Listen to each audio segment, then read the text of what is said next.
दोस्तों नमस्कार। आजाद मीडिया पर एक बार फिर से आप सभी का स्वागत करते हैं। क्या आपने कभी सुना है कि किसी विपक्षी नेता को भी ईडी ने क्लीन चिट दे दी?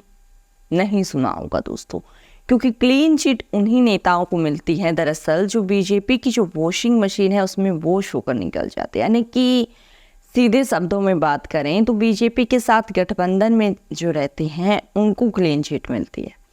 ऐसा कुछ पिछले सालों में देखने को मिला है, जिसको लेकर विपक्षी नेताओं ने जो है बीजेपी की वॉशिंग मशीन का नाम दिया है कि उसमें धुलकर सभी भ्रष्ट नेता या जिन पर नेताओं पर कोई भी आरोप हो तो वो साफ हो जाता है, क्लीन हो जाता है। और इसके जो है प्रमाण हर दिन आपके और हमारे सामने आते रहते हैं दोस्तों।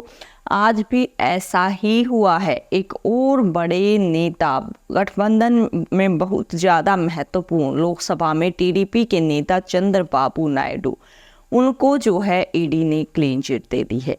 पूरा मामला आपको विस्तार से बताएंगे, क्या है मामला और किस प्रकार से जो है जेल में समय बिताने के बाद जो है अब अपनी सरकार में और लोकसभा में महत्वपूर्ण गठबंधन होने के समय पर आकर ईडी ने उनको क्लीन चिट दे दी। क्या है पूरा मामला, उसके लिए एक बार आप हेडलाइंस जरूर से स्क्रीन पर देख लीजिए।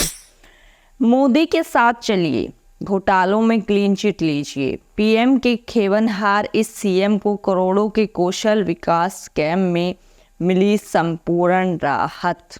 जी हाँ, यानी मोदी जी के साथ चलिए और सभी घोटालों, सभी स्कैम, सभी जो दोष हैं उनसे मुक्त हो जाइए। दोस्तों ये सिर्फ हवाई बातें नहीं है, आपको हम प्रमाणों के साथ ही बता रहे हैं। लगातार जो हो रहा है देश में वही बता रहे हैं, क्योंकि आपने देखा कि हर जगह विपक्षी नेताओं पर ईडी की रेड डलवाई जाती है। या तो वो जेल जाते हैं या तो वो भाजपा में आते हैं। ऐसा संयोग बस हर नेता के साथ तो नहीं हो सकता कि या तो नेता भाजपा में जाए या तो नेता जो है जेल में जाए। और दूसरी बात, अगर भाजपा में जाता है, अगर भाजपा वाला रास्ता नेता ने अपनाया तो उसे क्लीन चिट भी दी जाती है। कई सारे मामलों में जो है ऐसा हुआ है।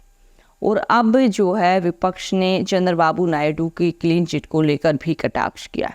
हम आपको पूरा मामला बताएंगे, दरअसल क्या मामला था, क्या उन पर आरोप था और किस प्रकार से ईडी ने उसे जो है क्लीन चिट कल दे दी है। तो पूरे मामले के लिए एक बार स्क्रीन पर आप खबर देख सकते हैं। दरअसल आंध्र प्रदेश के मुख्यमंत्री चंद्रबाबू नायडू को एक घोटाला केस में ईडी द्वारा क्लीन चिट दे दी गई है। नायडू पर कौशल विकास निगम में 371 करोड़ रुपए के घोटाले का आरोप लगा था। साल 2023 में तत्कालीन वाइस जगनमोहन रेड्डी सरकार द्वारा गठित की गई सीआईडी जांच के आधार पर उनकी गिरफ्तारी हुई थी। पिछले साल 31 अक्टूबर को जमानत मिलने से पहले नायडू ने 53 दिन जेल में बिताए थे। जी हाँ, यानी जब जगनमोहन रेड्डी की सरकार थी तो 53 दिन जो है इन्होंने जेल में बिताए थे। दोस्तों मुद्दा यहाँ पर ये नहीं है कि कौन सीएम या कोई नेता या कोई भ्रष्ट है या नहीं है, लेकिन सवाल जब उठ जाते हैं दोस्तों, जब हर बार ऐसा ही होता है, रिपीटेडली ऐसा होता है कि नेताओं पर भ्रष्टाचार के आरोप लगते हैं और भाजपा में मिलकर साफ हो जाते। क्या किसी भाजपा नेता में पर भ्रष्टाचार के आरोप नहीं है? यानी कि क्या पूरा भाजपा ऐसा बन गया जिसमें किसी नेता ने कोई गलत काम नहीं किया, कोई भ्रष्टाचार नहीं किया? ऐसा नहीं होता है दोस्तों। दरअसल ये एक ईडी जो एक संस्था है उस पर सवाल उठाता है, क्योंकि अरविंद केजरीवाल के मामले में आम आदमी पार्टी का जो सारी चीज़ें हुई, उसके बाद हेमंत सोरेन, इतने सारे नाम मैं आपको गिनवा सकती हूँ जिनमें जो है कोई क्लीन चिट, कोई जो है दोष सिद्धि कुछ नहीं हुआ, बस ईडी उनके पीछे पड़ी हुई है। मैं इस चीज़ को बिल्कुल मानती हूँ, अगर किसी भी नेता ने अगर कुछ गलत किया तो उसके खिलाफ कार्रवाई होनी चाहिए। लेकिन यहाँ पर जो राजनीति चल रही है, पार्टिज्म चल रहा है, वो गलत है। आगे की खबर क्या है वो आप अपनी स्क्रीन पर देख सकते हैं। दरअसल टाइम्स ऑफ इंडिया की वेबसाइट में पब्लिश रिपोर्ट के अनुसार ईडी की हैदराबाद इकाई ने डिजाइनटेक सिस्टम प्रो लिमिटेड और आरोप पत्र में नामित अन्य लोगों की 23.5 करोड़ रुपए की संपत्ति को अस्थायी रूप से संलग्न करने के लिए धन शोधन निवारण अधिनियम लागू किया, लेकिन कहा कि सरकार के कौशल और उद्यमिता विकास में धन के कथित दुरुपयोग में नायडू को जोड़ने लायक कुछ भी नहीं था। जी हाँ, और कल भी हमने आपको खबर बताई थी, तो 4 से 5 सिर्फ और सिर्फ 40 मामलों पर दोषसिद्धि हुई है। ईडी की उसको सुप्रीम कोर्ट ईडी को फटकार भी लगा चुका है। किंतु अगर आप देखें कोई पक्का नेता है वो तो दोषी भी हो नहीं पाती है, तो वो होता है वो कहे तो होता है ये मैं दोषी भी थी ये देती तो वो क्या फिर वो तो बेटी खाती रही एक तो सामने आते रहते हैं। और तो वो ये देती है कि ये तो सिर्फ के लिए मेरे देती है करने शुरू कर दो तो फिर लोग सामने आते हैं यार ये बताइए कि ये पढ़ा के संस्कृत कैसे दिखेगी तो में अगर उनको क्लीन चिट दे भी जाती है तो बात नहीं है, इतना इनाम तो उनको मिलना चाहिए। आगे तो बुरान देती थी।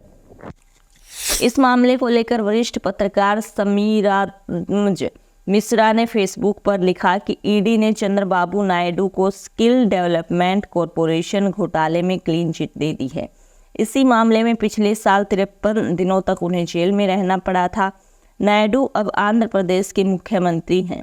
केंद्र में सत्तारूढ़ एनडीए गठबंधन मोदी सरकार का हिस्सा है और केंद्र सरकार के मुख्य तो मोदी जी के साथ चलिए घोटालों में क्लीन चिट लीजिए। पीएम के खेवनहार इस सीएम को करोड़ों के कौशल विकास स्कैम में पूर्ण रूप से राहत मिल गई। आपको बता दें जिस प्रकार से लगातार जो मंत्री हैं मोदी जी के साथ आकर जब उनको क्लीन चिट मिलती है, ऐसा पहली बार नहीं हुआ है। लगातार ऐसे मामले सामने आते रहे हैं जिसमें या तो ईडी का डर दिखाकर जो है उन्हें भाजपा में शामिल कर लिया जाता है या तो फिर जो है उन पर कार्यवाही शुरू कर दी जाती है। भले ही उन पर कोई आरोप सिद्ध हो ना हो, लेकिन उन पर ईडी का जो शिकंजा है वो चलवा दिया जाता है। दोस्तों, इस पूरे मामले पर आपकी क्या राय है हमारे साथ आप ज़रूर से कमेंट बॉक्स में शेयर करें, क्योंकि इस प्रकार के जो मामले होते हैं वो अपने आप में सवाल बन जाते हैं, क्योंकि इतनी बार संयोगवश होना बिल्कुल भी जो है नॉर्मल नहीं लगता। क्या इस बार भी संयोगवश हुआ या पहले भी? हम इस चीज़ को पूर्णतः मानते हैं, अगर किसी भी नेता ने, वो किसी भी पार्टी का है, अगर कोई भ्रष्टाचार किया है तो उस पर एक्शन लिया जाना चाहिए। लेकिन ऐसा कैसे संभव है कि हर बीजेपी से जुड़ा नेता जो है भ्रष्टाचार मुक्त हो जाता है? इस पूरे मामले पर जो है आप अपनी प्रतिक्रिया, अपना पॉइंट ऑफ व्यू हमारे साथ ज़रूर शेयर करें। आगे आने वाली सभी राजनीतिक व देश भर की खबरों के लिए हमारे साथ जुड़े चैनल को सब्सक्राइब करें, वीडियो को ज़रूर से शेयर करें और आपको अगर किसी स्पेसिफिक टॉपिक पर आगे वीडियो चाहिए तो कमेंट बॉक्स में ज़रूर से शेयर करें।